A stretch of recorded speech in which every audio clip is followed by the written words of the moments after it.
minimize disturbances while members are asking questions of our witnesses.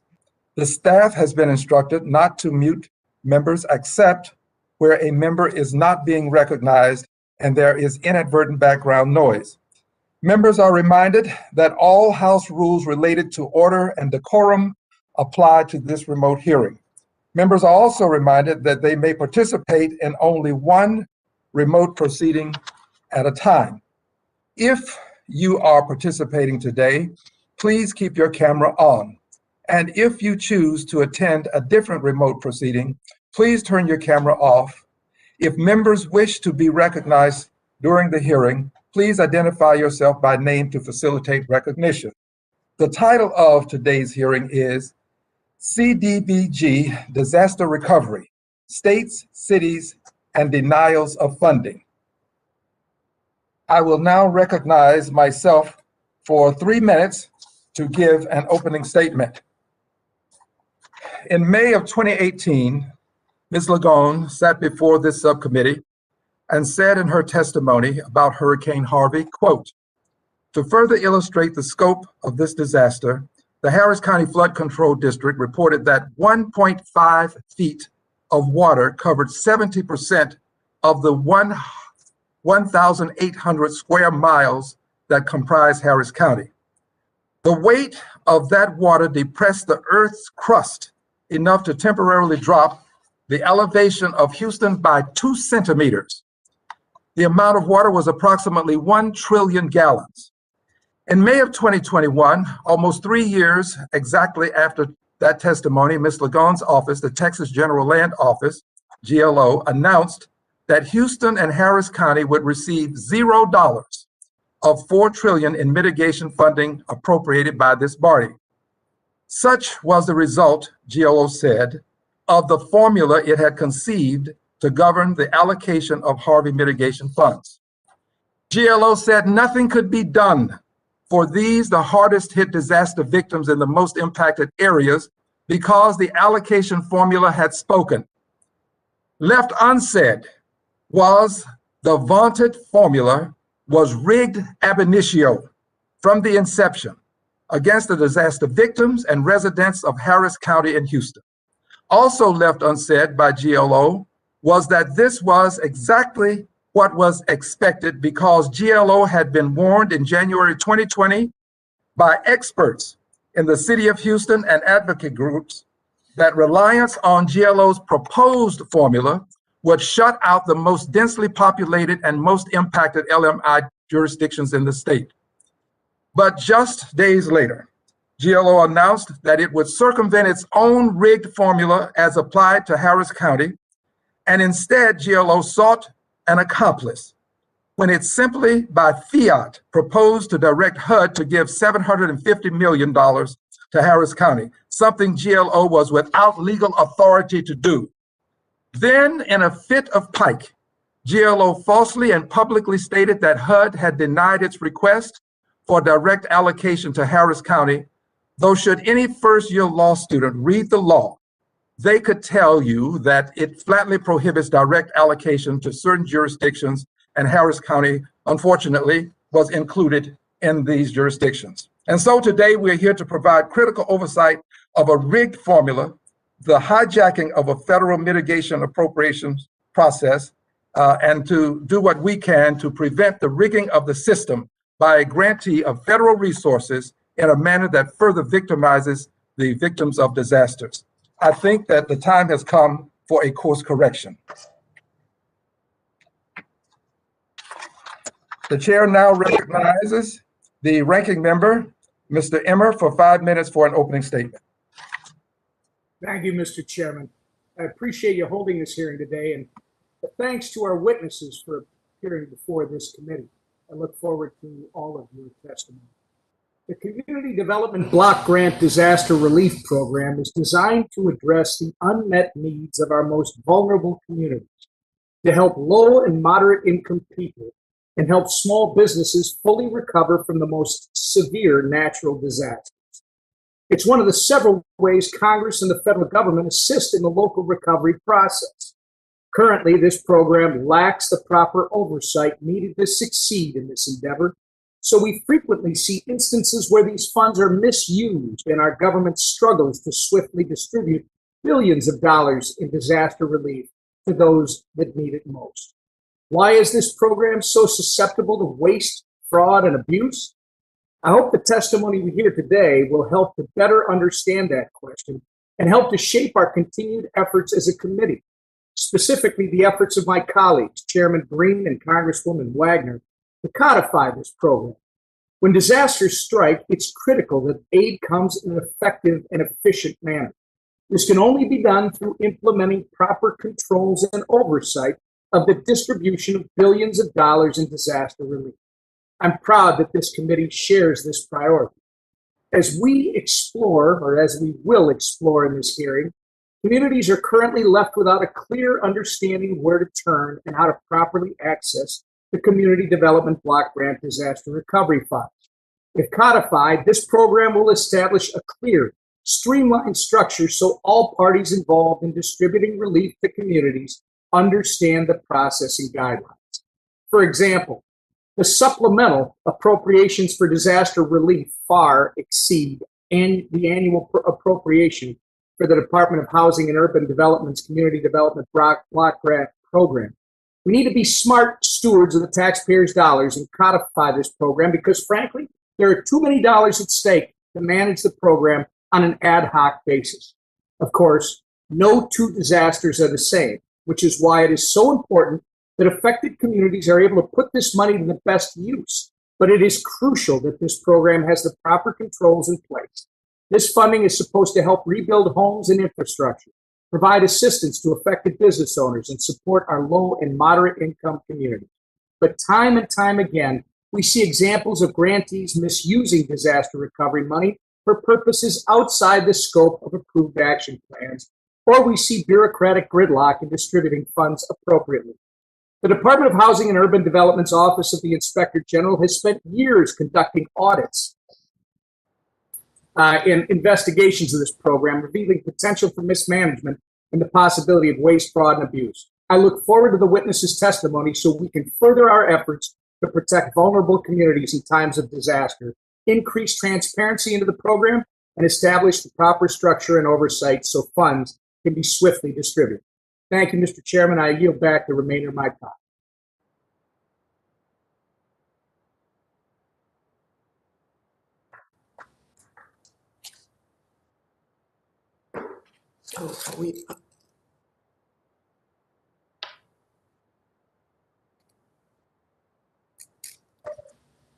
Mr. Chairman, you're not muted. I was muted. Please Yes. forgive me. Thank you, Mr. Emmer. The chair now recognizes the chairwoman of the full committee, the gentlewoman from California, for 1 minute. Thank you so very much, Chair Green. The Disaster Mitigation Funding Congress has appropriated to Texas since 2018 was meant to finance infrastructure projects that would protect the most vulnerable communities from future disasters. Yet, Texas awarded none of this money to Houston, which suffered the lion's share of the damage from Hurricane Harvey. We know that hurricanes, wildfires, and other disasters are getting worse, endangering millions of Americans, their homes, and their businesses. To better prepare for future disasters, we must target mitigation, funding directly to those who need it, or to protect those communities that are at highest risk. Today, I look forward to hearing from our witnesses about what went wrong in Texas and how to better prevent misallocation of disaster relief in the future. Thank you so very much for paying attention to this very important issue. Congressman Green, I yield back the balance of my time. Thank you, Madam Chair. The chair now recognizes the vice chairwoman of the subcommittee, the gentlewoman from Georgia, for 1 minute. Ms. Williams. Thank you, Mr. Chairman.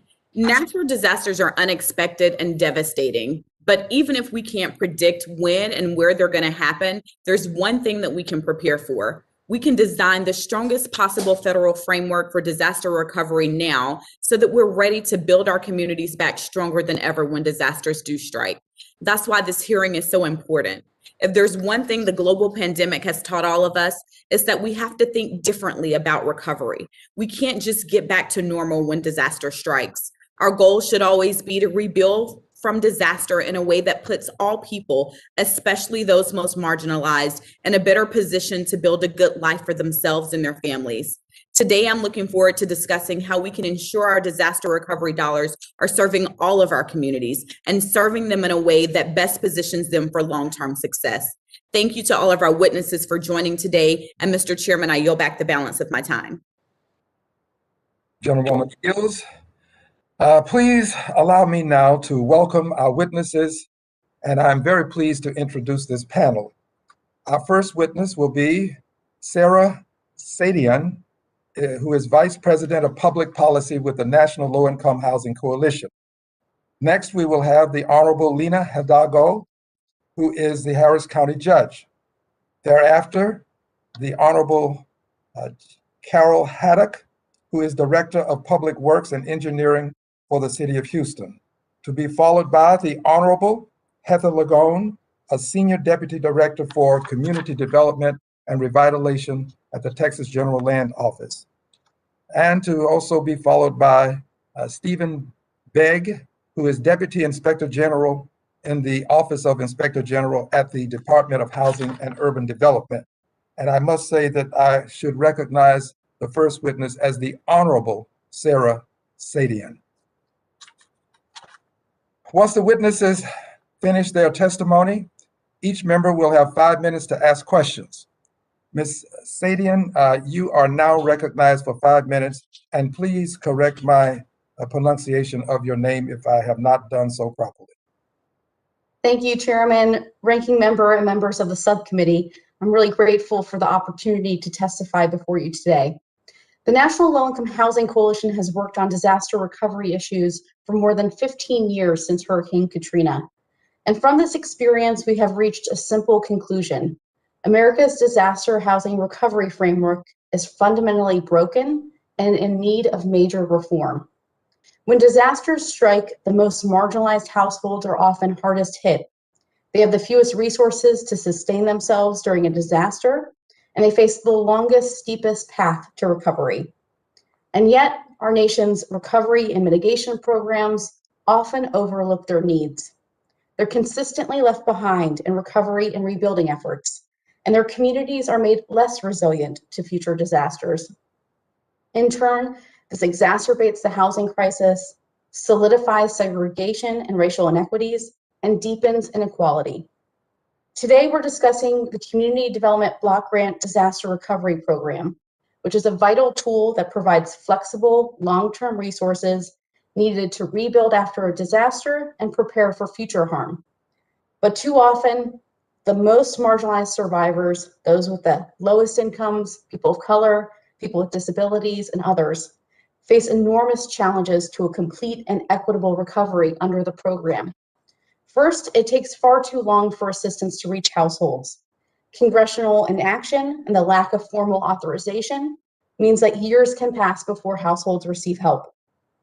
Second, recovery and mitigation efforts consistently favor higher income white communities at the expense of low income communities and communities of color.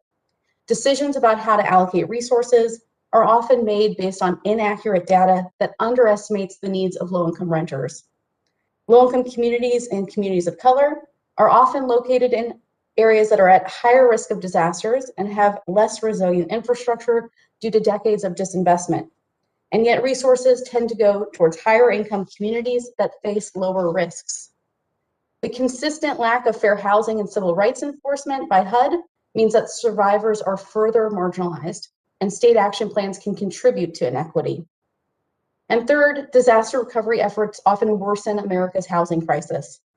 A major cause of the housing crisis is the severe shortage of housing affordable to people with the lowest incomes. And for too long, these homes have been placed in areas at greater risk of natural disasters. When a disaster strikes, affordable housing is often damaged and destroyed, but never rebuilt.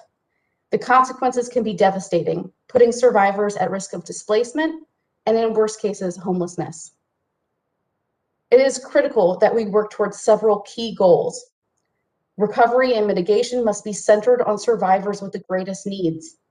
Dismantling segregation and inequity must be an explicit goal of disaster recovery. All neighborhoods should be made free of environmental hazards and be safe and resilient. And those who are most impacted must have a say in how their communities are rebuilt. As a first step towards these goals, Congress should enact the Reforming Disaster Recovery Act. If enacted, it would permanently authorize the CDBG DR program, allowing funds to reach households and communities more quickly, but it also provides important safeguards and tools. It targets resources to households with the greatest needs. It prioritizes data transparency and better oversight. It protects civil rights and fair housing standards, and it encourages mitigation and resiliency. I thank you again for the opportunity to testify before you today, and I look forward to your questions. Thank you. The gentlelady yields. Next, we will have Ms. Carol Haddock. You may now proceed with your opening statement. Chairman Green, Ranking Member Emmer, and members of the Financial Services Oversight and Investigation Subcommittee, thank you for the opportunity to be here today. My focus for my discussion is going to be on the Community Development Block Grant Mitigation Funds of $4.3 billion allocated to the state of Texas after Hurricane Harvey. My name is Carol Haddock, and I am the Director of Houston Public Works, a department that's responsible for Houston's public street, drainage, water and wastewater infrastructure, as well as permitting and inspection of development for more than 2.3 million Houstonians. In this role, I am in the midst of recovery from Hurricane Harvey and the 2015 and 2016 storms before that.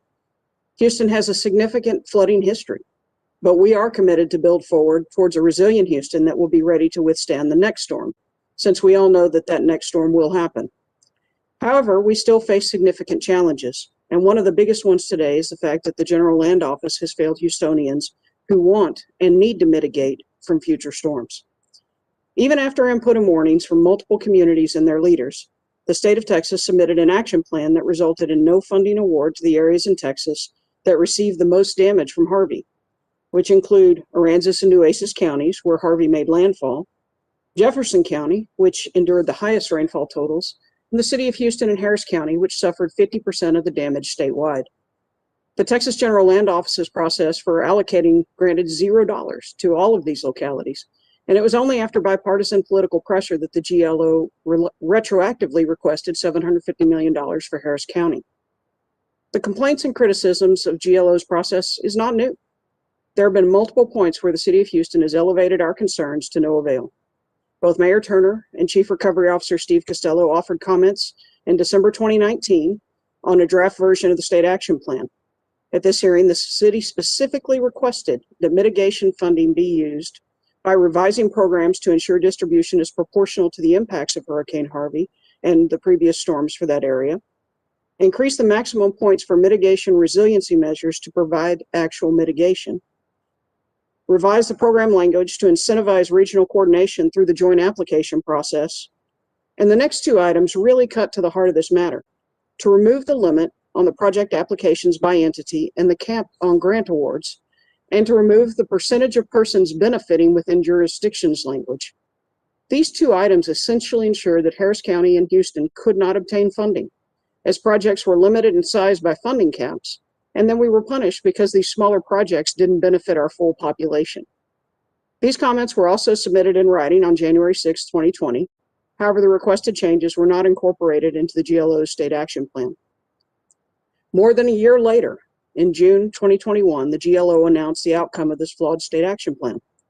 As previously warned, the city of Houston and Harris County received no funding allocation.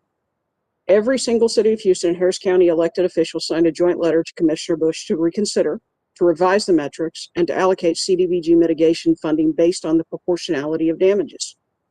In my day-to-day job as Director of Houston Public Works, I see Houstonians that continue to struggle to recover from Hurricane Harvey.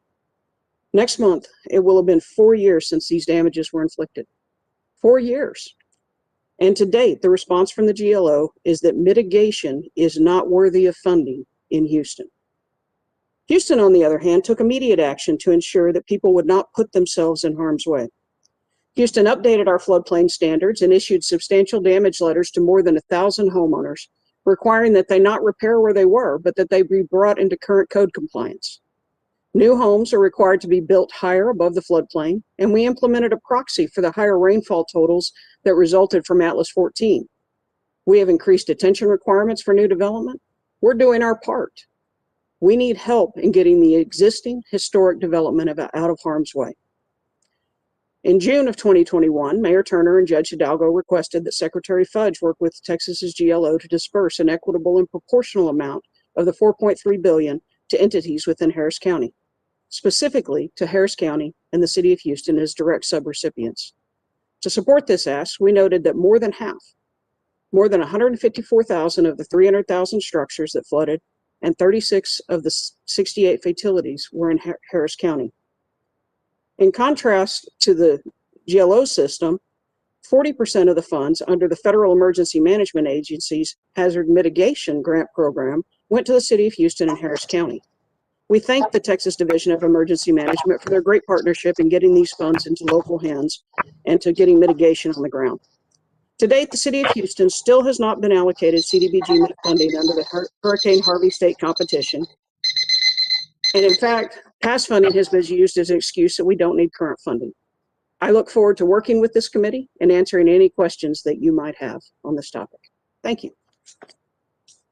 Thank you very much. And let me compliment the witnesses on doing an outstanding job with your testimony in terms of maintaining the time. But the staff has reminded me that there is a protocol that I must adhere to, and hence I will advise witnesses that you are reminded that your oral testimony will be limited to 5 minutes. You should be able to see a timer on your screen that will indicate how much time you have left, and a chime will go off at the end of your time. I would ask that you be mindful of the timer and quickly wrap up your testimony if you hear the chime, so that we can be respectful of both the witnesses and the committee members' time. Without objection, your written statements will be made a part of the record. Once the witnesses finish their testimony, each member will have 5 minutes to ask questions. Now, continuing with the questions, we have Judge Hidalgo. You're recognized for 5 minutes. Congressman Green, thank you. Ranking Member Emmer, thank you all and the members for inviting me here. On behalf of the people of Harris County, I want to express my gratitude for your calling this hearing, your work in making sure that these programs reach our communities, because we depend on these programs to recover from disasters. As our county's chief executive and chief emergency manager, I've seen firsthand the heartbreaking devastation our communities are still reeling from since Hurricane Harvey struck in 2017. The national media attention may have faded away by now, but there are still thousands of families suffering in silence. Businesses, homeowners, renters, neighborhoods, all yearning to benefit from long-term mitigation projects before the next flood hits. Yet, due to CDBG disaster programs that are mired in red tape, complexity, and uncertainty, millions of our residents, particularly vulnerable residents, continue to feel abandoned and frustrated. Harris County bore the majority of fatalities in Texas due to Hurricane Harvey. We also suffered the most damage compared to any other jurisdiction in our state. More than half, around 154,000 of the roughly 300,000 structures that were damaged or destroyed across the state during Harvey were in Harris County.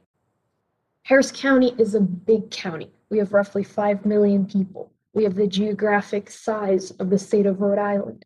Not only are we the largest jurisdiction in Texas, but we, along with the city of Houston, are also the economic engine for much of the southwestern United States and the epicenter of our national energy infrastructure. Despite our past losses, despite our growing risk in the face of climate change, despite the national importance of our critical energy infrastructure, our county received 0 CDBG mitigation funds in the latest round of funding.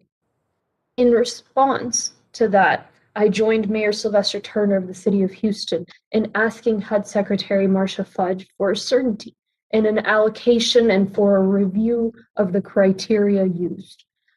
I also have expressed those two goals to members of our congressional delegation.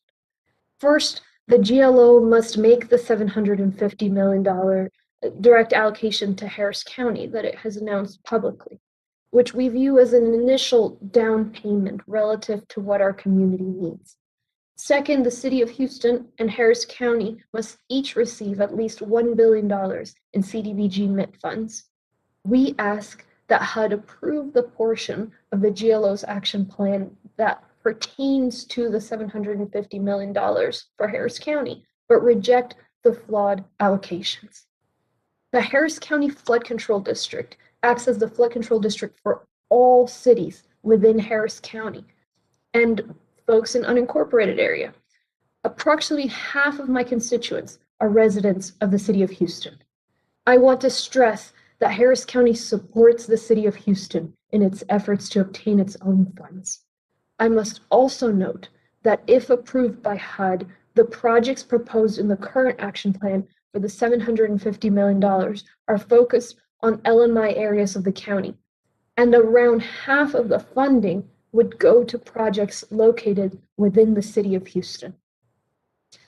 In addition to the recent debacle with the CDBG MIT program, the CDBG DR program also has been a source of trauma and frustration for residents, particularly as it's been when it comes to programs like the homeowner assistance and reimbursement programs, which are designed to help and protect vulnerable and low-income individuals.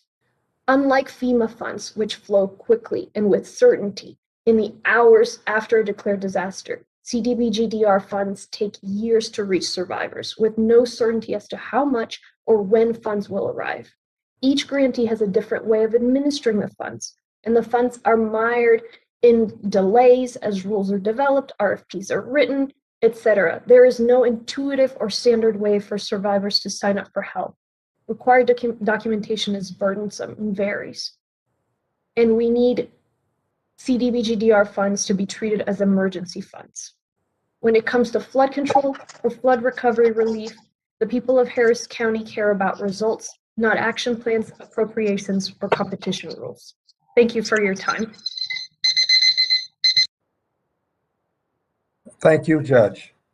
The chair now recognizes Ms. Lagrone for 5 minutes to give an oral presentation of your testimony. Good afternoon, Chairman Green, Ranking Member Emmer, and members of the committee. My name is Heather Lagrone. I'm the Senior Deputy Director for Community Development and Revitalization at the Texas General Land Office.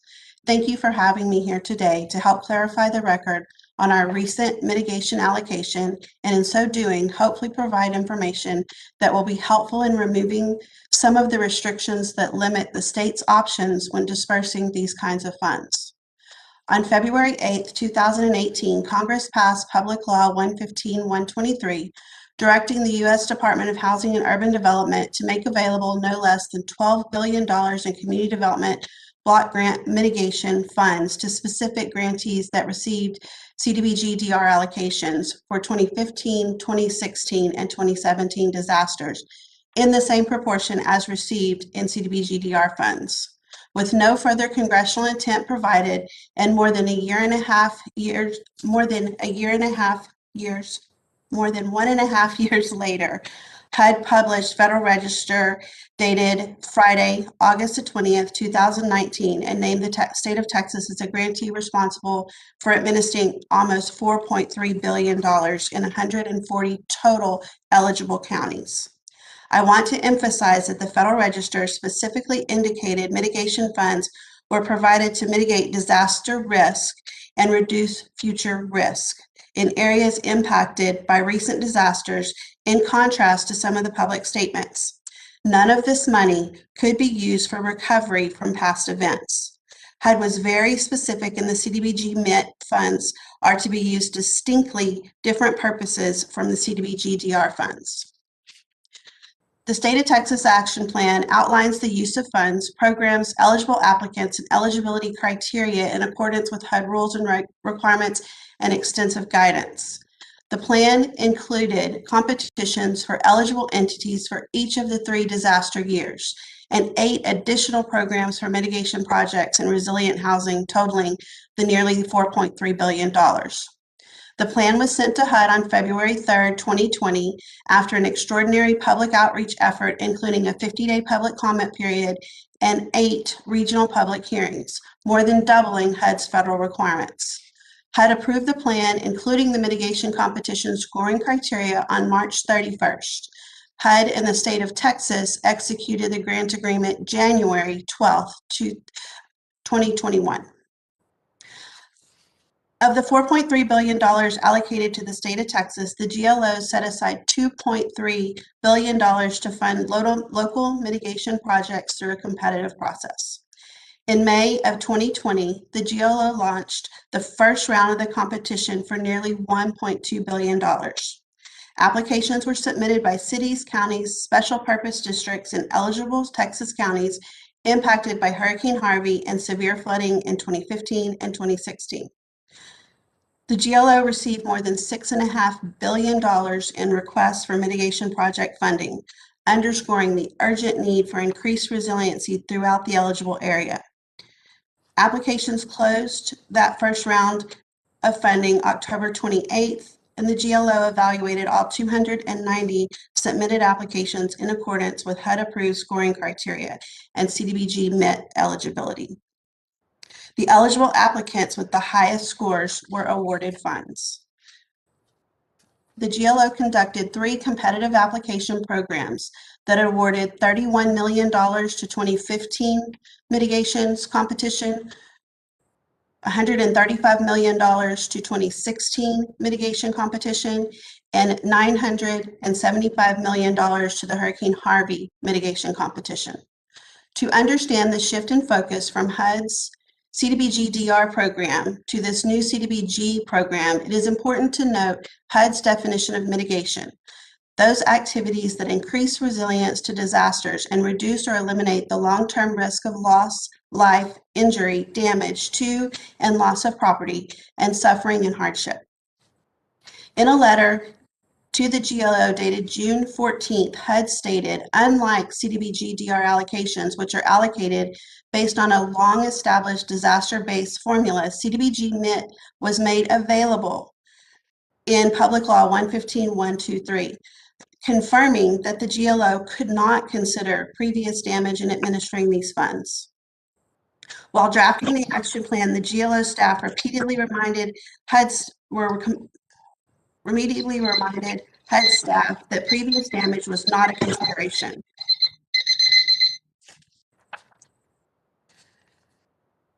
Gentlelady's time has expired, but the chair will allow her additional time if you have not finished. Thank you, sir. Harris County is one of 28 counties impacted by all 3 eligible events. The county government, Harris County Flood Control District, and the City of Houston did not submit applications that were competitive against the higher scoring projects submitted by other eligible entities, and as such did not receive direct funding from the Hurricane Harvey mitigation competition round 1. However, several projects within Harris County received awards totaling $117 million from this first round. For the record, the Texas Land Commissioner George P. Bush was by design recused from the scoring committee and the scoring process. The commissioner was informed of the competition results only after the projects had been through eligibility review and scored in accordance with the federally approved action plan. The GLO now plans to subaward $750 million in mitigation funding to Harris County. The GLO, in coordination with Harris County, has drafted an action plan amendment that will include a set aside of $750 million in CDBG MIT funding for the county to develop a method of distribution. The remaining funds in the mitigation competition, the HMG supplemental, coastal resilience, and planning programs will be reprogrammed to direct at least $500 million in additional funds to the regional mitigation. There are currently 3 active federal registers governing the CDBG mitigation funds. Per HUD requirements, the action plan is currently being translated from English into 5 additional languages. When translation is completed, we are required to post for public comment for 45 days and hold public hearings to gather additional comments. Once we have responded to those comments, the action plan will be sent to HUD, which has up to 60 days to approve or deny the amendment. As a state operating under 20 different federal registers with 7 separate disaster events and 3 federal registers over simply the CDBG MIT grant, streamlining the process and permanently codifying the CDBG DR grant program will be extremely beneficial. It will provide grantees clearer guidance, reduce the time it takes from disaster impact to program implementation, and prevent references to multiple federal registers. I'm happy to take any questions. Thank you very much. Your time has indeed expired. At this time, the chair will recognize Mr. Stephen Begg, who is the Deputy Inspector General in the Office of Inspector General at the Department of Housing and Urban Development, for 5 minutes. You may proceed. Good afternoon, Chairman Green, Ranking Member Emmer, and distinguished members of this committee. Thank you for the opportunity to participate in today's hearing. It is my honor to represent the dedicated oversight professionals of the HUD Office of Inspector General and to discuss our work related to disaster recovery. In recent years, we have identified the administration of disaster recovery assistance as a top management challenge for HUD, as the frequency of disasters and the amount of federal spending on them through HUD's programs has increased exponentially. We appreciate the department's commitment to working with our office to continuously improve its disaster programs, but several themes from our work remain challenges for HUD. The lack of permanent program requirements, grantees building capacity to manage large grants early on, and then to spend funds timely to achieve intended outcomes, and HUD maintaining capacity to monitor grantees as the program increases in size and complexity. Our office believes that codifying HUD's disaster program requirements is critical to reducing the amount of time it takes for grantees to access funds and deliver assistance to the individuals and communities in need. In 2018, we recommended codification of the requirements that do not change across disasters.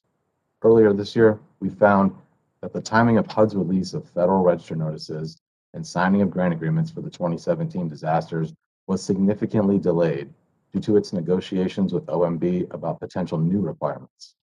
HUD could reduce the amount of time it takes to work through these phases with grantees by standardizing aspects of the program. Our reviews have also found grantees are challenged early in the process to hire adequate staff, establish internal controls, and stand up systems sufficient to manage large grants. The complexity of program requirements outlined in many Federal Register notices can exacerbate these challenges, especially for grantees with limited experience. We found capacity issues existed for the HUD grantees in Texas and Puerto Rico, and we noted specifically that the unprecedented amount of grant funds they were administering was a significant factor in their struggle to establish capacity.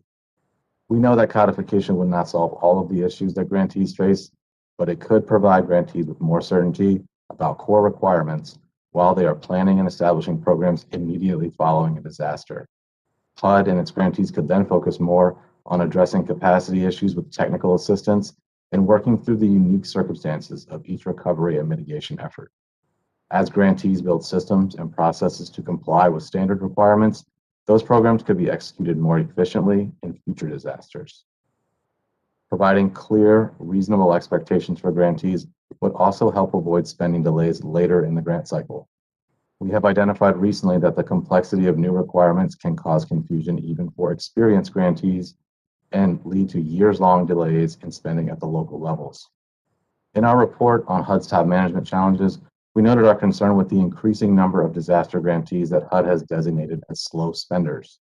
We're currently reviewing HUD's process for monitoring and assisting these grantees in increasing the timeliness of their activities. HUD has made progress increasing its staffing capacity and procedures to oversee grantees, but opportunity still exists to improve insight into grantee operations and data, especially at the sub-grantee level. Increased access to data would also assist HUD and our office in detecting and preventing fraud, waste, and abuse.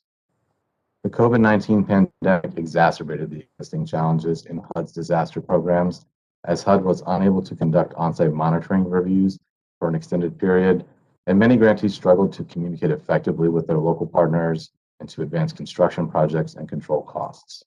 Moving forward, our office will continue conducting oversight to help HUD achieve its strategic objective to support effectiveness and accountability in long-term disaster recovery. We believe codification is an important step towards achieving that objective. We appreciate the bipartisan efforts from the members and staff of this committee to advance legislation on codification, and we look forward to supporting your work on this topic in the future. Thank you for the opportunity to discuss our oversight work. I look forward to answering your questions. Thank you, Mr. Begg. I now recognize the gentlewoman from California, the chair of the full committee, for 5 minutes for questions.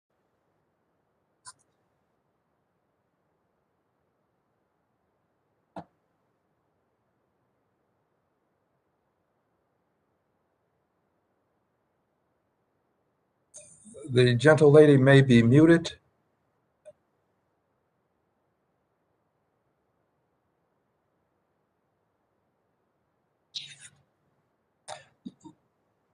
Let me please move forward, and I will now recognize the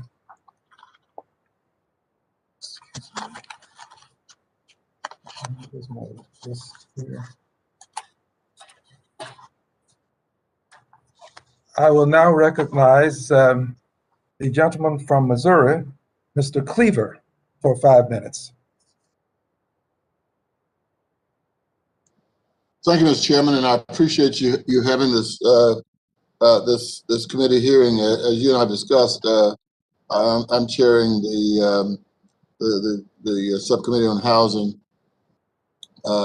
and community development, which takes in, of course, HUD Oversight Committee subcommittee, and this is something that's very important to me, and it's something that we've got to get right. I don't need to remind you, Mr. Chairman, that you are the full committee chair, and I were in Mississippi and Alabama. Point of order, Mr. Chair. We can't see Mr. Cleaver. His camera's on. Oh wow! I apologize. I want to be seen because I got on a new tie. So thank you. Pardon me. Pardon me, Mr. Chairman. I apologize. So here's what I'd like to the question I want to raise to you, Mr. Emmer.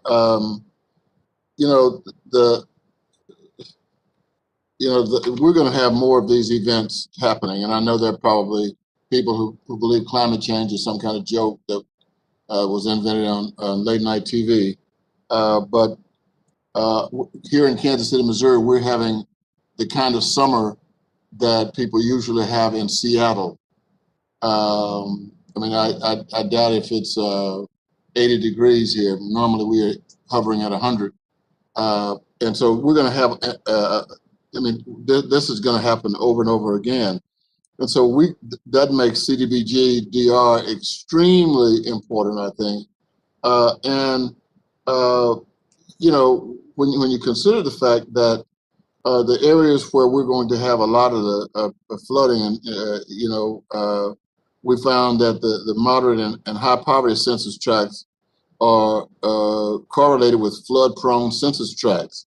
And so the top 5 states with the highest share of the homeless population are also among the top 6 states that are most disaster-prone in the country.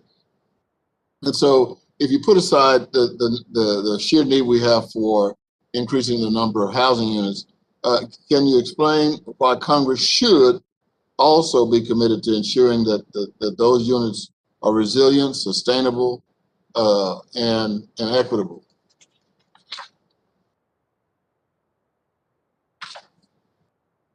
In other words, increasing the number of housing units is something we're working on, but do you see the need also for us to make sure that the units that we are helping to build or redevelop are resilient and sustainably built and sited equitably? When I say sustainably built, I mean I'm talking about the housing that was built in Ward 9 down in New Orleans after Katrina, which Mr. Green and I have both seen. I mean, do you think that we need to start now trying to make sure that poor people living in those areas, as we're building affordable housing, should not we start thinking about building them with a higher level of sustainability? And Mr. Chair, Mr. Cleaver's camera went off again. Yeah. Mr. Cleaver? Yes. We've lost sight of you again, and we'd like to see that lovely tie that you have. Yeah, I'm sorry. I was trying to reach Mr. Emmer. I'm sorry. I was talking to him about sustainably built housing for poor people in areas that are likely going to be hit with repeated events like Katrina. And I talked about the housing we saw in New Orleans. And my time probably is running out. Mr. Emmer. You're putting that to me, Mr. Cleaver? I'm sorry, Mr. Chair. No. I was looking at your face. I was actually I wanted the question to go to Miss Saadian. I'm messing up your name too. Like I probably mess up others. So forgive me, and would you please respond? Sure, happy to. It's really important that we're building both resiliently and in areas that are at less risk of disasters. Ma'am, we'll ask that you kindly submit the remainder of your question for the answer for the record, if you would, please. Thank you, Mr. Chairman. Thank you, and we'll try to give you time later on to answer the question. The chair now recognizes Mr. Emmer for questions for 5 minutes. Thank you, Mr. Chair. Ms. Lagrone, so the record's clear. How much federal funding for housing repair and mitigation has Houston actually received to date? And of that amount, how much has actually been spent? Yes, sir. So the city of Houston and Harris County both received about $1.1 billion each for disaster recovery unmet needs. The city of Houston has spent about $88 million of that, and the county has spent about $29 million of that $1 billion each. So how many homes has the city of Houston helped to rebuild in the past 4 years? The city of Houston has built just over 250 homes as of today. Out of how many that were damaged? That number is kind of a sliding scale. I think earlier testimony said 300,000 houses were flooded in Houston. Thank you. Is it true that the Department of Housing and Urban Development had to take over Houston's housing programs? And if so, what was the reason? So HUD did not take over the programs, but the GLO did have to take over the housing programs for the city of Houston and Harris County. In both instances, the state is the grantee to HUD, and Harris County and the city are subrecipients to the state of Texas. And those programs were not progressing as quickly as we wanted to see them progress. And our programs were doing really well in the other 48 counties. So we stepped in to utilize our resources within the city limits of Houston and in Harris County. Yeah, and city limits of Houston, you're talking about 29 billion of a billion that had been spent, and it was roughly 200 homes, and that's why they stepped in. Yes, sir. You mentioned the city opted for a lawsuit to obtain a temporary restraining order instead of working with the General Land Office. I'd like to drill down on the state of affairs at that time. You mentioned that Houston received nearly 1.3 billion in housing funds. I think you said 1.2 just a second ago. Can you tell us how many people had the city of Houston reached with that pot of money as of when the city filed for the temporary restraining? Sure. So the city had completed less than 100 houses at that point in time. And how much money did Houston budget for the purpose of suing the GLO? The number that I saw in the press was $700,000. And what was the effect of the restraining order? Did it shut down General Land Office's work rebuilding and repairing homes in Houston? It definitely slowed us down in the initiation of our bringing those resources to the table within the city limits, yes. When the temporary restraining order went into effect, how many homes had the GLO rebuilt and how many reimbursements had been issued by that time? We had just hit 1,000 houses at the land office, and we had spent about $85 million on reimbursements to homeowners who had come out of pocket and paid for their own repairs. Was that about 2,700 reimbursements? Oh, yes, sir, 2,700. In light of those numbers, the 1,000 homes and the 2,700 reimbursements completed by the GLO versus the 80 by the city of Houston, I think we have every right to ask why giving no strings attached money to Houston is the answer here. Ms. Lagrone, what does your office hear from people with housing repair needs who are waiting for help in Houston? Since we've taken on the Houston program, we have had many homeowners who have told us that they have submitted information to the city that the city did not transfer to us. And so we're having to recreate documents for those homeowners or with those homeowners. And in a lot of cases, those homeowners have simply just given up and moved on to other resources and or settled into the situation they're living in. That you would agree that we should be questioning no strings attached money. Yes, sir.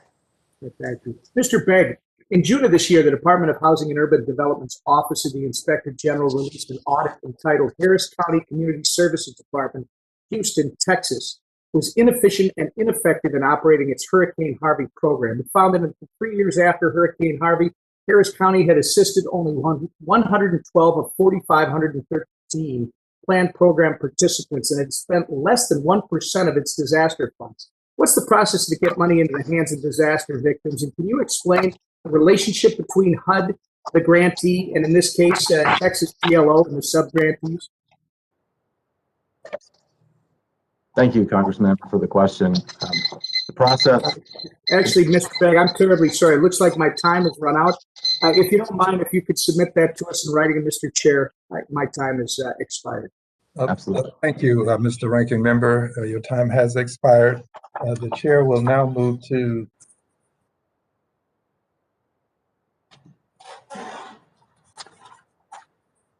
Ms. Adams of North Carolina for 5 minutes. Thank you, Chair Green and Ranking Member Emmer and Chairwoman Waters for holding the hearing today. To our witnesses, thank you as well for your testimony. After Hurricane Matthew devastated eastern North Carolina in 2016, CDBG's disaster relief account provided over $200 million, which has helped tens of thousands of North Carolinians here in my state to get their lives back on track. Now, I know I was proud to vote for that critical funding in HR 5235 along with you, Chair Green. But I think it's important to point out that in my home state, these critical CDBG DR dollars were put to use to help solve the affordable housing crisis that was exacerbated by national disasters like Hurricane Matthew. And according to the North Carolina Office of Resiliency, 76% of CDBG DR funds allocated to my state were used to repair homes. And that statistic shows us just why it's necessary that we make sure that these funds are being used as Congress intends and not held hostage. So, Ms. Saadian, what are the disadvantages to states, localities, and victims of disaster of Congress's failure to codify the rules for CDBG DR? And what do you recommend with respect to codification? So the lack of authorization means that communities have less advanced knowledge of what they'll be held to, how program dollars can be used, which means that they can't prepare in advance of disasters. And it also means that money will reach them and households in need much more slowly. It's really important that Congress pass the Reforming Disaster Recovery Act to help those dollars reach communities more quickly. But there are other really important tools and safeguards that are in the bill that will also help communities and survivors. The bill requires that dollars are targeted to those who are most in need, and that we're equitably allocating resources between homeowners, renters, and people experiencing homelessness, and that we are rebuilding to a higher resiliency level. There are additional things that aren't in the bill that I think would also go a long way towards helping communities. One, I think that's really important is that we're using these housing dollars to in a more transformational way by building housing that's more deeply affordable to those who have the greatest needs. So for example, the underlying cause of the housing crisis is the shortage of housing for people who are extremely low income. And if we focus our resources on building those units and increasing the supply, we can both recover more quickly and more equitably, but also help tackle the housing crisis at the same time. Okay. Well, thank you. So how can the program be improved to better include the voices and on the ground knowledge of communities impacted by disasters? That's a great question. What we see over and over again is that state and local government officials are under enormous pressure to get dollars out as quickly as possible. And so that means that they often make the public input process very short and ineffective. What needs to happen is that communities are engaging with those who are most impacted before disaster hits and throughout the process. So there can be mid-course corrections and improvements to programs if they're not working and if they're not reaching households. We also need to see this when it comes to decisions about how to rebuild and whether to mitigate or whether households need to relocate. And because there's not formal authorization of the program, we see wildly different outcomes in different communities. So for example, in New Jersey after Superstorm Sandy, households weren't able to receive recovery dollars if they wanted to relocate to safer areas. But in Puerto Rico, households were told that they have to relocate and couldn't use dollars to mitigate or to build more resiliently. It's really important that those decisions are made equitably and that the people in those communities are driving the decisions about whether and how to rebuild. Well, thank you. Some of your comments indicated that we need to be a little more proactive. But thank you very much for your question, Mr. Chairman. I'm going to yield back. Gentlelady yields. Mr. Loudermilk, Georgia, is now recognized for 5 minutes. Well, thank you, Mr. Chairman. I appreciate everyone on the panel today and for this hearing. First, I'd like to emphasize the need for a permanent statutory structure for the CDBG DR program. The lack of a permanent law governing the program means that anytime Congress activates the program following a disaster, the structure of the program must be established on an ad hoc basis, and HUD must engage in a rulemaking process every time new funds are appropriated. Of course, this leads to major inefficiencies and delays with distributing funds. For my first question, Mr. Begg, do you agree that with this assessment, and can you explain the problems that are caused by the lack of structure for this program? Thank you for the question, Congressman. I do agree with your assessment, and our office has historically. The problems that we generally see, I touched on in my opening statement, but first and foremost is timeliness. There are stages of the process that cannot be completed while HUD is in the process of making requirements through Federal Register notices. There are aspects of grantee and sub-grantee planning that cannot take place with certainty while that happens. And ultimately, these initial lags in planning and development of programs cause future downstream delays that could be taken care of in large part by standardizing the requirements that don't change across disasters and grants. All right. And I appreciate that. And something else I appreciate is that Mr. Green and Ms. Wagner have been working on a bipartisan basis over the past several years toward providing a permanent statutory framework for the program. And I hope that we'll be able to get this bill signed into law this Congress. Mr. Begg, I know you're aware of many examples of wasted CDBG or DR funds, the disaster relief funds, that were supposed to go to housing improvements, but have gone to museums, flood walls, ports, state slush funds, and other areas that are not intended for the purpose of the funds. So besides establishing a permanent statutory structure for the program, what should Congress and HUD be doing to eliminate waste or misappropriation in this program and ensure funds are used for their intended purpose? Thank you again for that question. One area that we see as a potential to eliminate fraud, waste, and abuse is increased access to grantee data and standardization of the data and the reporting that grantees and sub-grantees are required to provide to HUD. That would assist us and the department in proactively analyzing and assessing risk early on so that we can prevent it rather than chase it. So something besides just misuse of funds, we need to eliminate the waste in general, but it also needs to be balanced with the need to distribute the funds promptly. What other changes can be made to make sure that the funds don't take 3 and 4 years to distribute? Oh, something that you just mentioned, Chairman Green's proposed draft of legislation includes deadlines and timelines that are built in to the statute that would require out of the gate certain deadlines be met in each phase. Creating expectations along those lines would be consistent with promoting more swift distribution of the funds. Oh, thank you, Mr. Begg. Mr. Chairman, I appreciate the time, and even though this is unusual for me, I will yield back the balance of my time. Thank you. The chair will remember this in the future. The chair now yields to Ms. Tlaib, the gentlelady from Michigan. Thank you so much, Chairman Green, for convening this important hearing. As many of you know, we just had some record rainfall in Michigan where thousands of our families were underwater, their homes, some of our city halls, and even some of our hospitals. And the president just approved our emergency request for assistance. So this is very timely. One of the most immediate and devastating impacts of disasters is on housing affordability for our low-income neighbors. And markets across the country are already squeezed by the lack of housing supply, and disasters often cause dramatic spikes in rental prices, leading, of course, to displacement, evictions, and homelessness. So, Sarah, I was really struck by the portion of your testimony where you outlined the effects of disasters on the housing stock, based on zip codes in the Houston area, for instance, saw rent increases of 50% after Hurricane Harvey.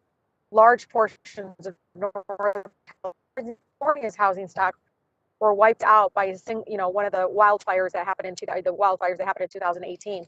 And so one of the things I was hoping is, if you can describe or talk about how long did the rental markets in these communities take to really truly recover to pre-disaster levels, if ever?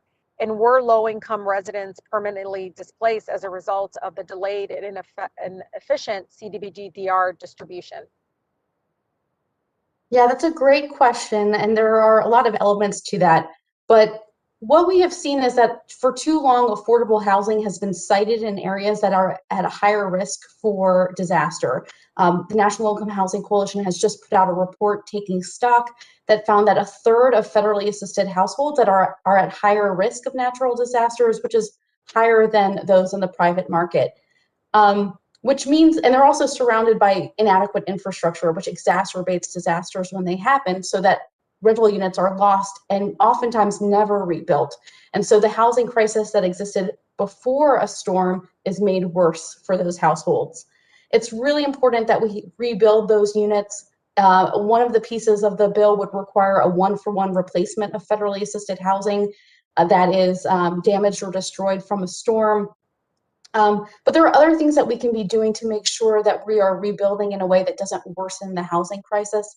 One proposal that's not included in the bill that we'd love to see is forward funding of CDBG DR dollars so that we don't have to wait years for Congress to pass those resources in a disaster supplemental. You may have seen that it took 8 months after Hurricane Michael for Congress to pass these resources.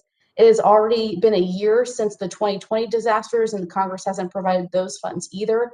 If we were able to forward fund those resources, we could more immediately rebuild after a disaster to make sure that housing units aren't made worse by the housing crisis and by the disaster. No, thank you so much, Sarah, because I was going to talk to you about urgency, because what I saw happen a few weeks ago in my community, I could tell like they needed that. I mean, this is their homes. This is where they live. This is where all their belongings are. So I'm glad you answered my second question. Some of the particular things that we could be doing to truly make sure that we rehab and replace these homes. You all know due to climate change, disasters are intensifying and really leaving more damage in the wake than ever before that we've seen. And I'm curious to hear your ideas on how we, similar to, I know what Sarah had talked about, but for example, in my community, we're seeing that flood maps are increasingly inaccurate and out of date, and certainly don't take into account climate risk right now. In fact, we just got a one-day, rainfall, as I described, that was worse than 1,000-year rainfall. Our water system didn't even have any projections for an event like this. And this isn't just in my district. This is happening with, waves that have scorched the west side of our country and so much more. And so when 100-year floods and wildfires have become annual occurrences, I think we need to be adapting to how we invest in our recovery funds. So to all the witnesses, are there ways we can reform CDBG programs to promote resiliency in affected communities and avoid costly disasters in the future, particularly in areas that may be more susceptible to disasters today than they were 10 to 20 years ago? Sarah, I know you answered. If there's any other witnesses, how about Heather, if you can talk about this, and Lina and Carol? Thank you so much for that question. That's a really great point.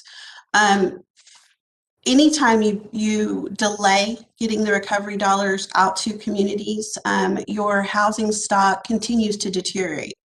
So what could have been a rehab for $50,000 becomes a full reconstruction for $200,000. So very quickly you're spending more money per house, and ultimately we never get enough funding in any of these allocations, not able to complete as many houses as a result. So timeliness is by far the most important piece of this. Secondarily, and we've seen it here in Texas since 2005 with our Hurricane Rita funding, when you build houses back in a more resilient fashion, when they're elevated and they're built to windstorm standards, then you absolutely see dividends on that investment because those houses withstand the next event so much better. The gentlelady's time has expired. Any additional witnesses will respond by giving us a written statement for the record. And the chair will remind members that if you wait until the end of your time to have your question answered, you're not likely to get it completely answered. The chair is going to be generous, but I would beg that you not wait until the end of your time. The chair will now move to— Thank you so much, Chairman. It's so hard when I don't see the clock, but I appreciate that. Oh, well, I apologize for the clock not being in view. We'll have to do something about it. Oh, it's because I'm doing something in district, so it's hard when you're on your phone. But I sincerely appreciate your patience. Thank you. The chair has enjoyed the colloquy with the lady. Mr. Kustoff of Tennessee is now recognized for 5 minutes. Thank you, Mr. Chairman, and thank you for the witnesses for appearing today at today's hearing. Mr. Begg, if I could with you, and I'd like to, if I could, follow up along Mr. Loudermilk's line of questioning about the deficiencies in the supplemental appropriations and what that causes to you and to your staff. My question is essentially, with the way the appropriations are handled supplementally, does the lack of a permanent staff contribute to problems within the program and inefficiencies?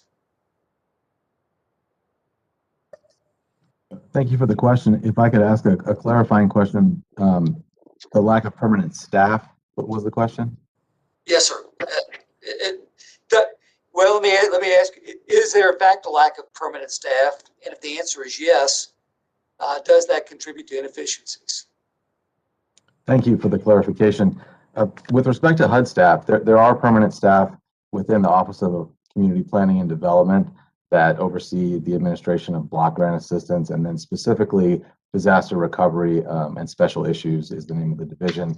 But we have noted in our top management challenges report and over the years that office needs additional staff to oversee the growing number of dollars and grantees and complexity that the program has been infused with. And at the grantee levels, we have noticed in our reviews of capacity that there are staffing issues that would hit on your question, in the sense that many grantees have to wait to hire staff until they have new grant dollars. And so there's frequently turnover. They're at risk of not being able to staff to plan until the money is in their hands.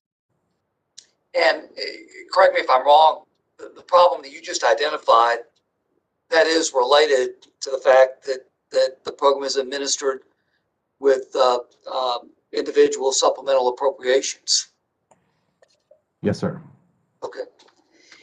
Again, if I could, to follow up further on Mr. Loudermilk's questioning to you, could you talk to me about HUD's relationship and authority to reject a subgrantee's CDBG DR action plan when there's concern about their ability to provide benefits to the area that's impacted by a disaster event? Sure. HUD generally provides primary grantees with significant discretion to operate their programs, and will generally, what we've seen in our work, they will generally approve action plan amendments as long as they're consistent with federal law, statute, and then of course the notice requirements that are administered through the Federal Register.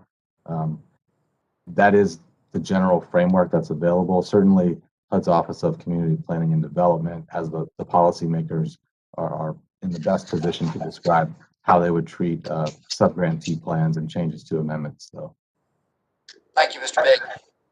And earlier in your testimony, again with Mr. Loudermilk, you talked about waste and fraud and abuse. You all both, in your questioning and the answers.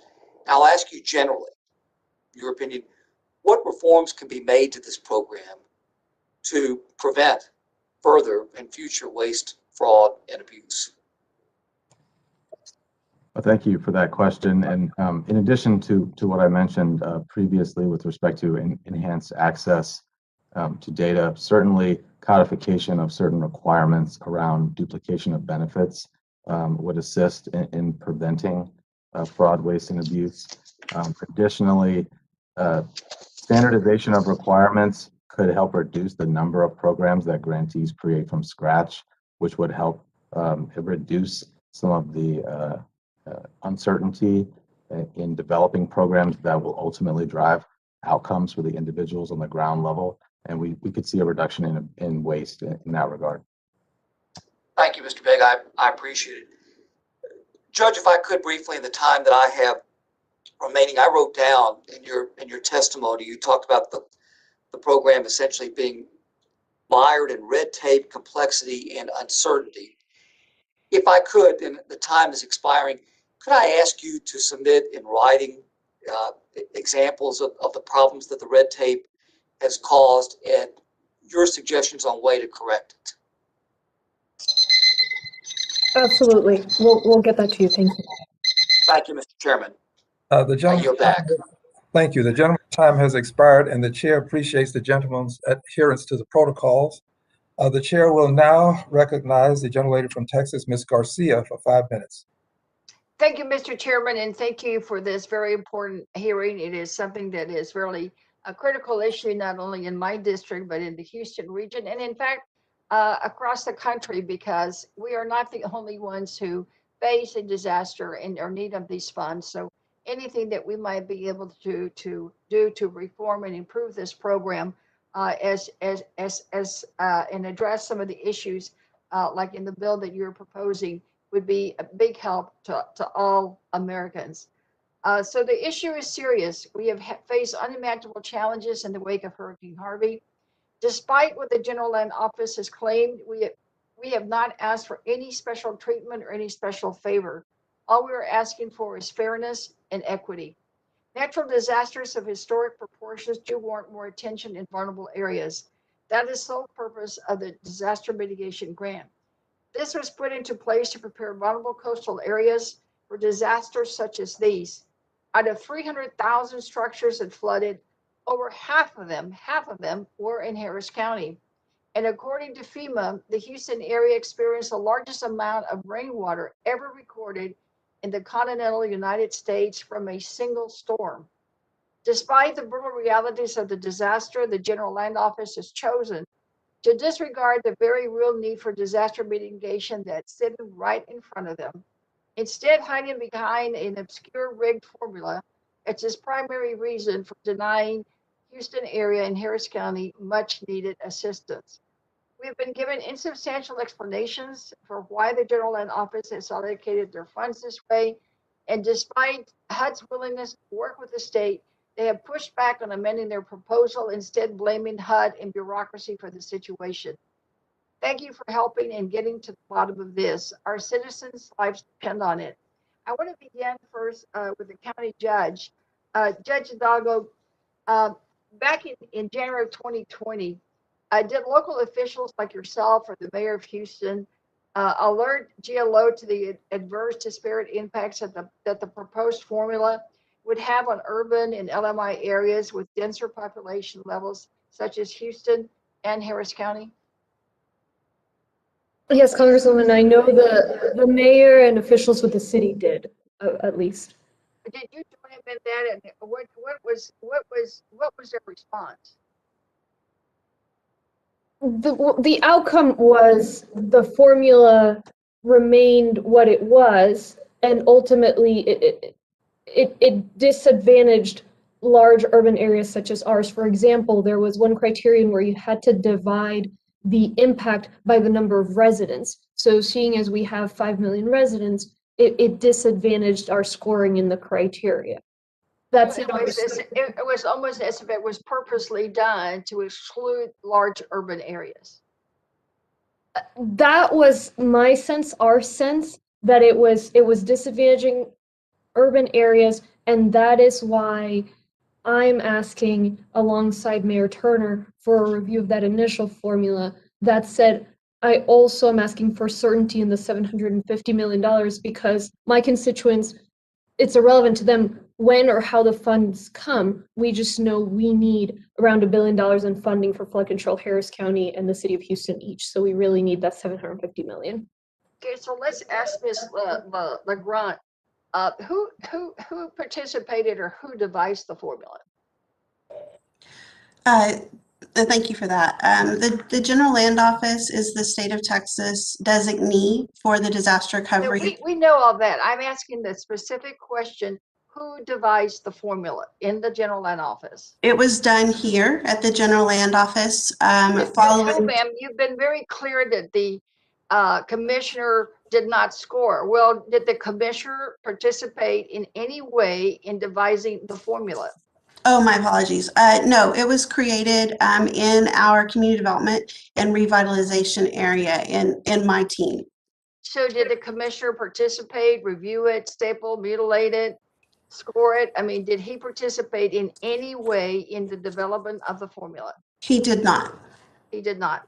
All right. So it's abundantly clear that the grant program is not based on past disasters.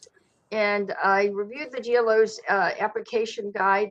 However, I still have some clarification that's needed. You designated 50% of your MIT funding to state most impacted or distressed counties. None of these counties overlap with HUD's designated most impacted or distressed counties. Furthermore, most of these state designated counties are further inland. They're inland, nowhere near where some of the damage occurred, away from the most vulnerable places hit by Hurricane Harvey. How did you determine which counties, separate from HUD's designated impacted counties, would get their own pool of money? The gentlelady's time has expired. The witness will respond in writing for the record. Thank you, Mr. Chairman. I look forward to the response. Thank you. The chair now recognizes Mr. Timmons of South Carolina for 5 minutes. Thank you, Mr. Chairman. Ms. Lagrone, your office has dealt with a great deal of public pressure and even allegations of discrimination throughout the process of distributing Hurricane Harvey relief funds. And that dynamic really escalated after Harris County and Houston were not awarded money in the first round of funding for Hurricane Harvey relief. Is that accurate? Is that an accurate assessment? Yes, sir, that's accurate. Okay, can you help us understand the formula used to award funds, and did HUD approve that formula? Yes, sir. So we went through the Federal Register and found all of the priorities and or requirements on the funding that HUD wrote into the regulations for mitigation in particular. We created a 100-point score with low to moderate income being prioritized first and foremost.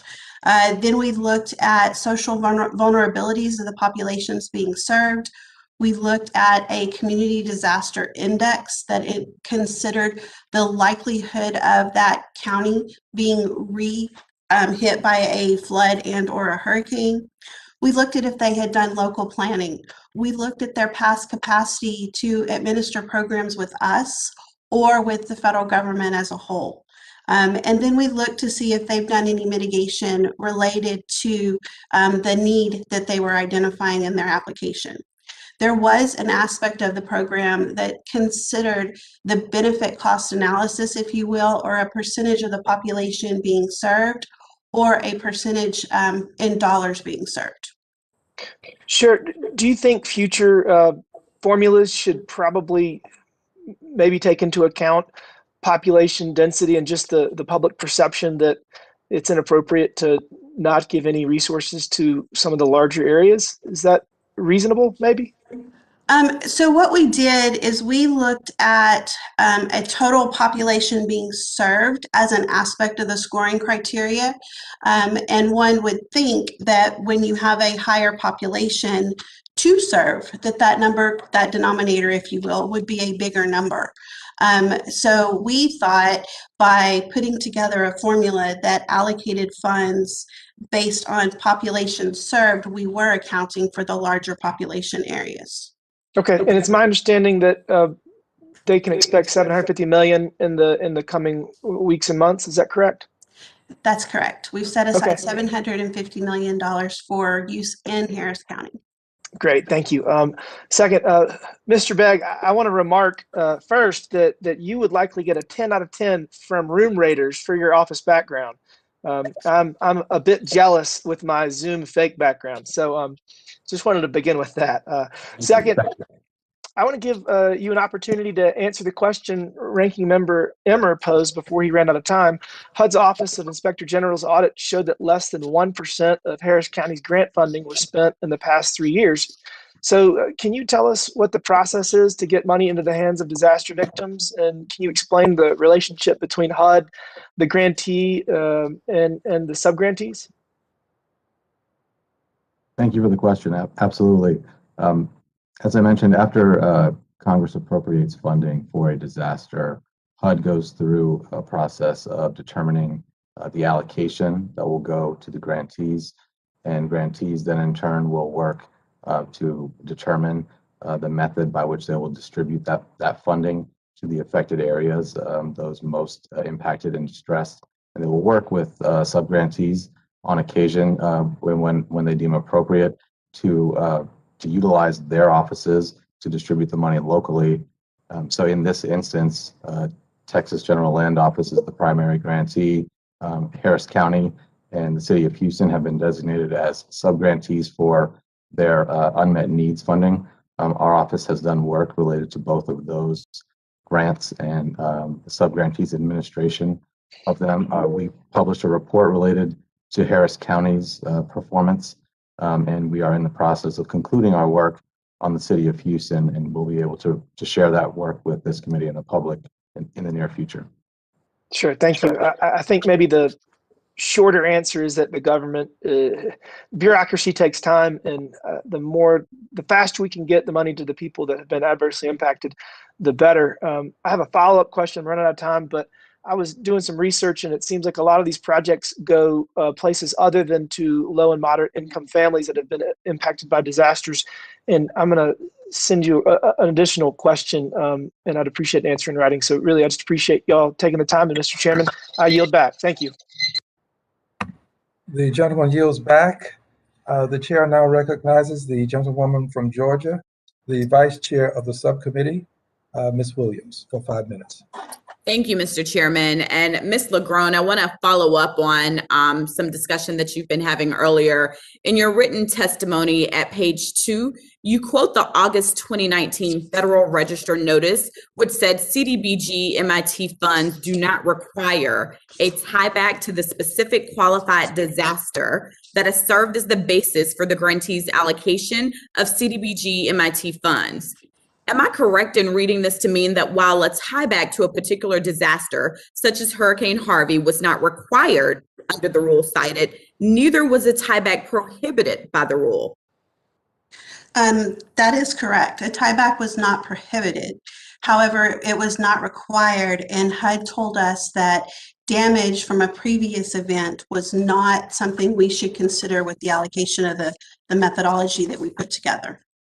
So that the tieback was not prohibited by the rule. Therefore, would you agree that under the HUD rule cited, GLO could have tied back the CDBG MIT funded projects to Hurricane Harvey? No. Based on our technical assistance and our conversations with HUD, they clarified that statement for us, that we could not consider previous damage in our methodology for distribution of the $4 billion. So GLO chose not to do so? Based on the guidance that we received from HUD. So GLO thought it was appropriate to unlink mitigation dollars from Harvey, given this discretion to deploy mitigation funds in relation to Harvey? No, ma'am. We followed HUD's guidance that disaster unmet needs not be a part of our criteria for the distribution of the mitigation funds. Okay, Ms. Lagrone, your written testimony continues at page 2, and based on this definition and clarifying statement, the GLO was not able to use damage assessments from previous storms when developing the competition scoring criteria. So is that an accurate statement? That is correct. We were not allowed to use disaster need that remained in the 49 eligible counties, 140 eligible counties, for the distribution of these funds. But Ms. Lagrone, what we've reviewed, you would agree, you would have to agree that it's not correct, it's false to maintain that under the rule that you cite with GLO was not able to tie back CDBG MIT funding to Harvey, when we have already stated in your previous testimony, in your written testimony, that the tieback, there is no prohibited tieback to the rule, by the rule. In a different portion of the Federal Register, we were told that the mitigation disaster funds were to reduce future losses. In another portion, we were told that the CDBG mitigation funds were used for a distinctly different purpose than the disaster recovery funds. In looking at both of those examples, those seem to clarify and support what HUD had told us about not using disaster recovery needs or damage from a previous event for our allocation methodology. Well, Ms. Lagrone, I'm confused about the statement in your testimony, and I'm curious as to who put it in your testimony, because what the rule actually says is that a tieback was not required, not that a tieback was prohibited, correct? In that particular statement, yes. That's one piece of a 34-page Federal Register document. So, Ms. Lagrone, I just want to make sure that the committee is clear on what the true reason is that GLO was not able to use Harvey damage assessments in the scoring criteria, since it clearly wasn't due to the HUD rule cited in your testimony. So the one rule that you're pointing to is not the full discussion in the register. The other items that I pointed out to you, training and technical assistance from HUD, did tell us that we could not use damage assessments towards that. In comments that we received from the city of Houston, from Harris County, said that they received 44% of the damage from Hurricane Harvey and only eligible to receive 8% of the funds. In our action plan that HUD approved, we responded, the allocation of the CDBG MIT funds is based on future risk, not previous damage per the HUD Federal Register notice. So that was our response when Harris County raised the issue and had approved that response. And Mr. Chairman, I am out of time, and I do have some questions that I would like to submit to Ms. Saadian around equitable recovery, and I will submit those for the record and request a written response. Without objection, they are submitted in the record. Thank you. The chair now recognizes Mr. Mooney of West Virginia for 5 minutes for questions. Thank you, Mr. Chairman. So some of my colleagues on the other side of the aisle, as you were just hearing, have claimed that the Texas General Land Office, GLO, purposely wrote rules and used award criteria that made it harder, if not even possible, for the large urban areas to receive any funding. So Ms. Lagrone, can you answer that question directly? Did the GLO purposely write rules that make it harder for large urban areas to receive funds? No, sir, we did not. Thank you.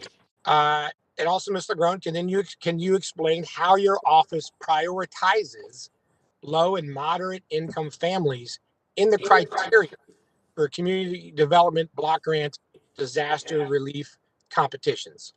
Thank you for that. LMI is the highest prioritized criteria in our criteria of 100 points. It's 20% of the score. If you're not doing an LMI project, you didn't score enough to be awarded. Okay. Follow up to that, Ms. Lagrone, can then how was quote level of impact close quote one of the reasons why Houston and Harris County did not score high enough to receive funding? As a follow up to that, did they not prioritize the most vulnerable populations? Yes, sir. Both Harris County and Houston did lose points in those criteria because the populations that they served were not as large as they could have been. Okay. So look, thank you. I think it is fair to say that in this case, neither Houston nor Harris County was singled out on purpose, but rather because it did not follow the competition rubric for subgrantees to receive funding. The truth is that there are plenty of ways to improve the community development grant disaster relief program. Chief among them is cutting down on waste, fraud, and abuse. Those issues should be the focus of this hearing.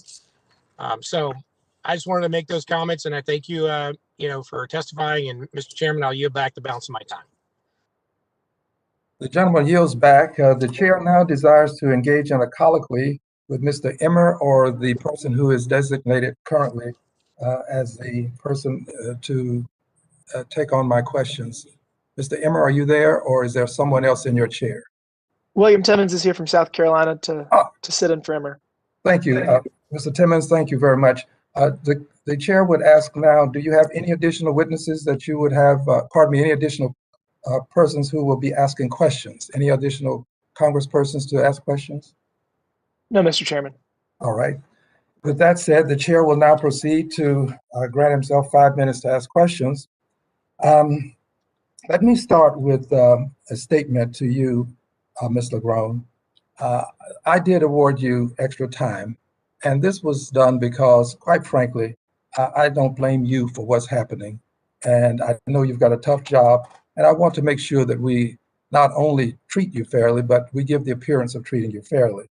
So I thank you for the answers that you've given, and I thank the members for indulging me and allowing me to accord you the extra time.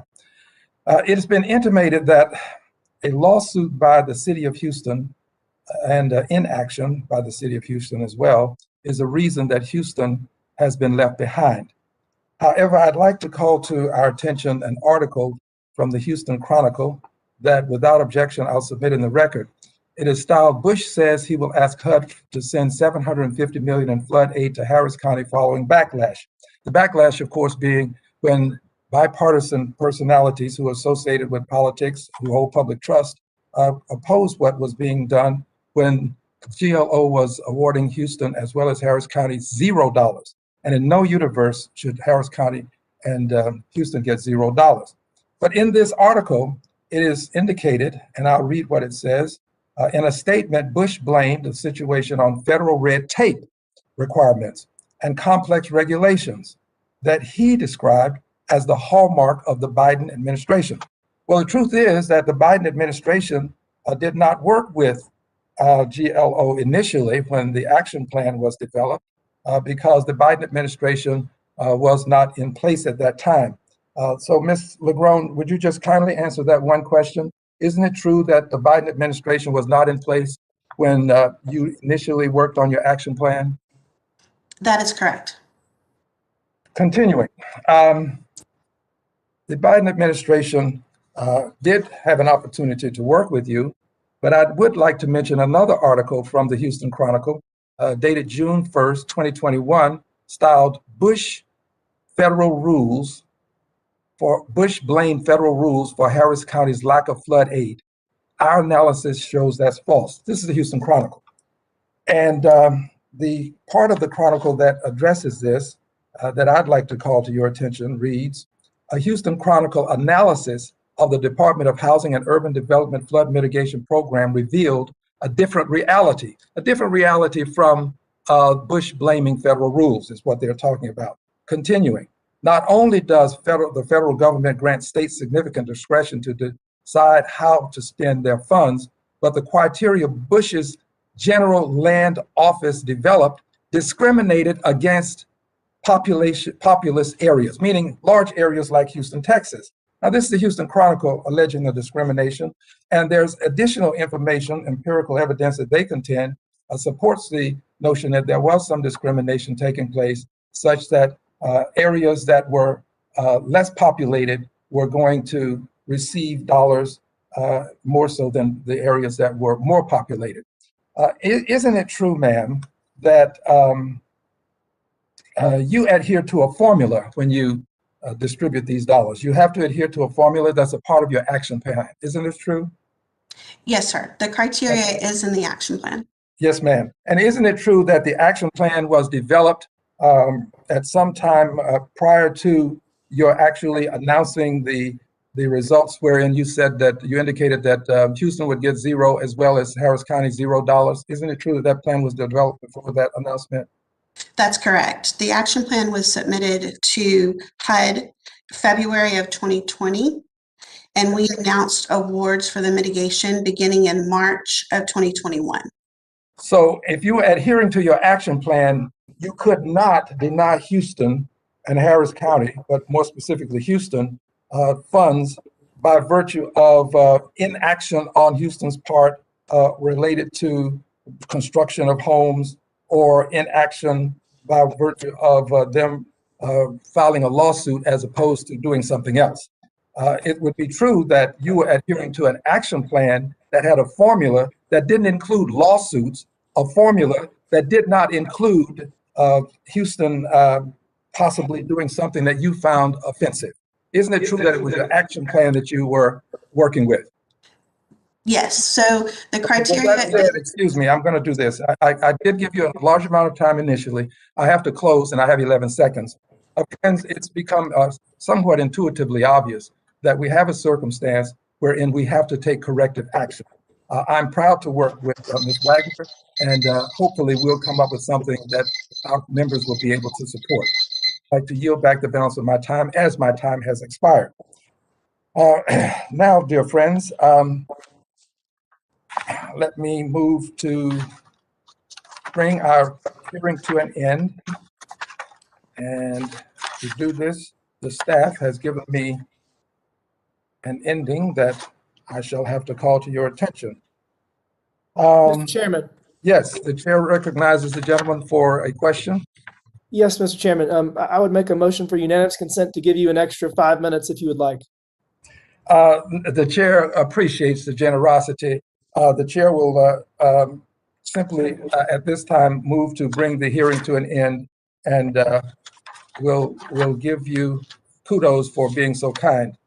As soon as the chair can locate the proper place within my large amount of information that I have for the ending of the hearing.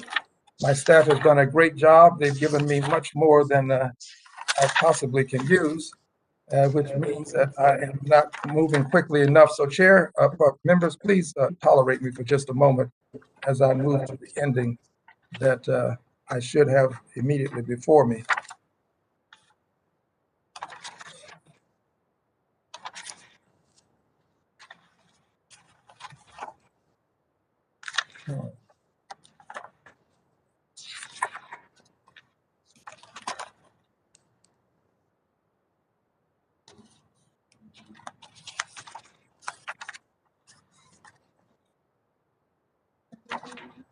Okay. Okay, thank you very much. My staff has brought me up to speed, and I appreciate them and apologize to you. Allow me now to thank the witnesses for their testimony and for devoting the time and resources to share their expertise with this subcommittee. Your testimony today will help to advance the important work of this subcommittee and of the U.S. Congress. The chair notes that members may have additional questions for this panel, which they may wish to submit in writing. Without objection, the hearing record will remain open for 5 legislative days for members to submit written questions to these witnesses and to place their responses in the record. Also, without objection, members will have 5 legislative days to submit extraneous materials to the chair for inclusion in the record. And I must remind members to submit written questions and materials for the record to the email address provided to your staff. Friends, thank you for your participation. This hearing is now adjourned.